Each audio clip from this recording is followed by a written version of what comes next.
Hi friends, இன்னைக்கு நம்ம கைப்பக்கம் சேனல்ல நம்ம முருங்கைக்கீரை கொள்ளு வச்சு ஒரு சூப்பர் ரெசிபி ஒன்று பார்க்கலாம். வாங்க வீடியோக்குள்ள போகலாம். இப்போ இந்த ரெசிபிக்கு நான் வந்து 3/4 கப் அளவுக்கு கொள்ளு எடுத்திருக்கேன். அதில் 2 தக்காளி பழமும் சேர்த்துட்டு தண்ணி மூழ்கிற அளவுக்கு சேர்த்து ஒரு 3லேருந்து 4 விசில் வரைக்கும் விட்டு எடுத்துக்கலாம்.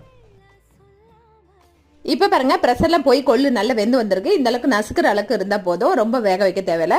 இதில் ஒரு கைப்பிடி அளவுக்கு நம்ம வந்து முருங்கைக்கீரை இதில் சேர்த்துட்டு ஒரு 10 நிமிஷம் மட்டும் வேக வச்சுக்கலாம். அடுத்தது ஸ்டவ்ல கடாய் வச்சுட்டு அதில் 2 ஸ்பூன் அளவுக்கு தேங்காய், 3 வரமிளகா, அதுக்கப்புறம் 2 ஸ்பூன் அளவுக்கு கொத்தமல்லி, ஒரு 8 பூண்டு பற்கள், 1/2 ஸ்பூன் ஜீரகம் சேர்த்து நல்லா வறுத்துக்கலாம். இப்போ இது வறுபட்டானா 10 சின்ன வெங்காயமும் சேர்த்து நல்லா வதக்கி இதை தனியாக வச்சுக்கலாம்.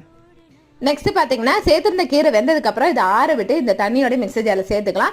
இது கூட உப்பு தேவையானாலும் சேர்த்துட்டு சின்ன நெல்லிக்காய் சைஸ்ல புளியும் சேர்த்து நம்ம கொஞ்சம் கொரகரப்பா அரைச்சிட்டு வந்துடலாம். இப்போ இந்த சட்னியோட காரமத்தில் 1/2 ஸ்பூன் மிளகாத்தூள், 2 ஸ்பூன் தேங்காய் சேர்த்து சுட சுட சாப்பாடோட போட்டு பெரட்டி சாப்பிட்டு பாருங்க, ரொம்பவே டேஸ்டா இருக்கும். யாரெல்லாம் இந்த சட்னி சாப்பிட்டுருக்கீங்கன்னு கமெண்ட் பண்ணுங்க. தேங்க்யூ.